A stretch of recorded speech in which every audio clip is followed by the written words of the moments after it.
সকাল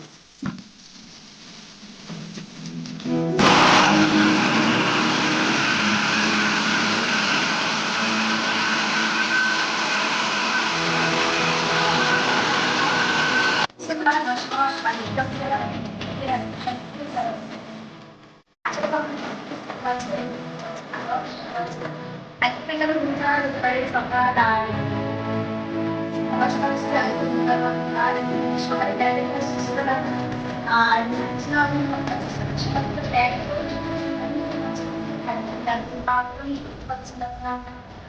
তারপরে উঠে সমস্ত কাজকর্ম আস্তে আস্তে করলাম। তারপর এখন ট্রেনটা আগে চালাবে। আজকে যেটা আজকে চালু হয়েছে তাতে আমার আমি এবার এলেভেলের তেল লাগিয়ে বসে আছি। তেলটা একদম ঢুকে তারপরে আনতে তো দেখলাম তেলটা যেতে পারে ঘুরতে যেতে পারে রান্নাটা করে নিই করে দিকে কাজ করে চলে যাচ্ছে। নটা বাজে যাচ্ছে আর আমি বুঝলাম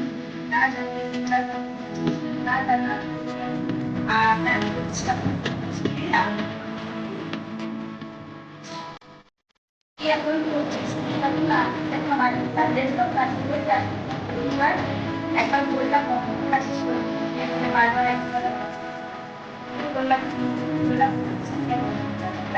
চারটা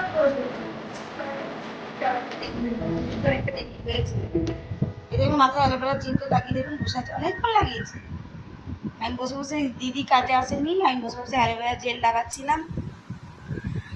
আর এই যে আমার চুলটা প্রচণ্ড রাফ হয়ে যাচ্ছে, অ্যালোভেরা জেল লাগাচ্ছিলাম বসে বসে।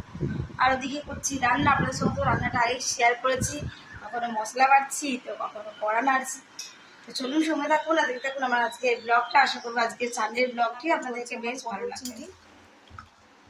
এই যে পটল চিংড়ি করেছি, আলু দিয়েছি অবশ্যই। আর এটা একটু একটু ঘন হোক, ঝোলটা ফুটে উঠুক। এখানে করেছি তোমার মোচার ঘন্ট, দেখতে পাচ্ছ যে একদম রেডি হয়ে গেছে, মশলা দিয়ে একদম রেডি করে রেখে দিয়েছি।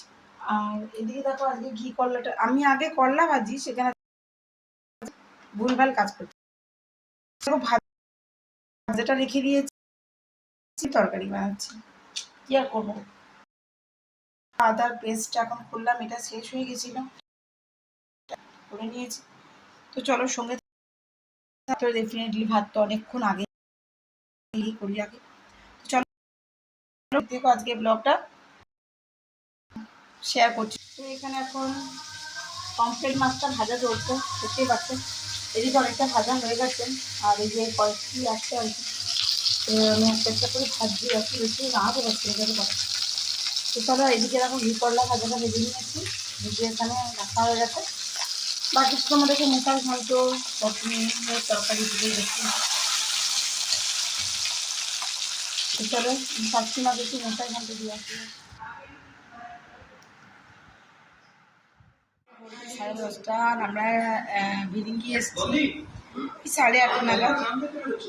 মা আমাদের জন্য ঘুগনি করে রেখেছিল আর গরম গরম লুচি ভাজি। তো ওখানে মায়ের কাছে লুচি ঘুগনি খেয়েছি আর এসে অনেকক্ষণ পর 9:30-9:15 নাগাদ আমি বসালাম একটুখানি ভাত।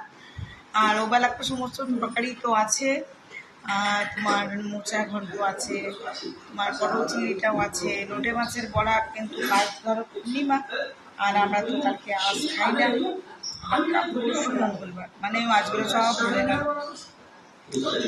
তো যাই হোক এখন আমাদের তো ভাত হয়ে গেছে, ভাত দিয়ে দিয়েছি, এবার আমরা ডিনারটা করে নেব। আর কালকে সোমবার তো কাল আবার মিঠির স্কুল আছে, ভাতটা উল্টে দিয়ে আমি এখন এখানে বসে আছি, কেননা বসে বসে একটুখানি সিনেমা দেখছিলাম। তো আজকে একটু ছোট্ট মতন ব্লগ তোমাদের সঙ্গে শেয়ার করলাম, তোমাদের কেমন লাগলো সেটা কিন্তু অবশ্যই আমাকে কমেন্ট বক্সে জানিও। ভালো লাগলে অবশ্যই একটু লাইক কমেন্ট শেয়ার করে দিও। আর যদি নতুন বন্ধু হয়ে থাকো সো প্লিজ চ্যানেলটি সাবস্ক্রাইব করে পাশে থাকো, মানে পাশে থাকা বেল আইকনটি আপনি তোমরা একেবারেই ভুলো না। আর নতুন বন্ধু হয়ে থাকলে তো আমার সঙ্গে বন্ধু অবশ্যই করে নিও। শরীরটা ভালো লাগছিল না, তোমাদেরকে আমি ব্লগের শুরুতেই তো বলেছিলাম, কিন্তু দেখো আমার চোখটা দেখে বোঝাচ্ছে যে খুব ক্লান্তি লাগছে। আজকে শরীরটা সকাল থেকে সত্যি খুব ভালো লাগছে, একদমই ভালো লাগছিল না, মনই লাগছিল না যে রান্না করি, এত কষ্ট হচ্ছিল।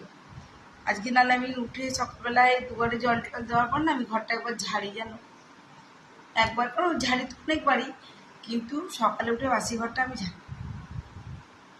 কিন্তু আজকে শরীরটা এত খারাপ লাগছিল, আমি ভাবতেও পারিনি যে আমি রান্নাবাড়ি করতে পারবো আর আমি ক্লাসেও যেতে পারবো।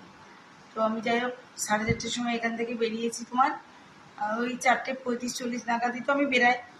তো ওখানে গিয়ে আমি তবলার ক্লাস করেছি, তারপরে তোমার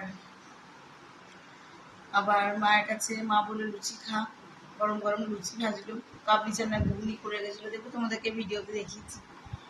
আর দিয়ে খাওয়া দাওয়া করে খানিকক্ষণ বাবার সঙ্গে বকবক করছিলাম, মায়ের সঙ্গে বকবক করছিলাম, তারপর চলে এলাম। বেশ, সকলে তাহলে খুব ভালো থেকো, সুস্থ থেকো। আবার একটা নতুন ভিডিওতে নতুন ব্লগে তোমাদের সঙ্গে আমার খুব তাড়াতাড়ি দেখা হচ্ছে। ততক্ষণের জন্য বিদায়। লাইটগুলো নিভে আনা আছে তো, তাই কেমন কেমন ছাওয়া ছাওয়া লাগছে, তাই না? বেশ, সবাই ভালো থাকো, টাটা, গুড নাইট।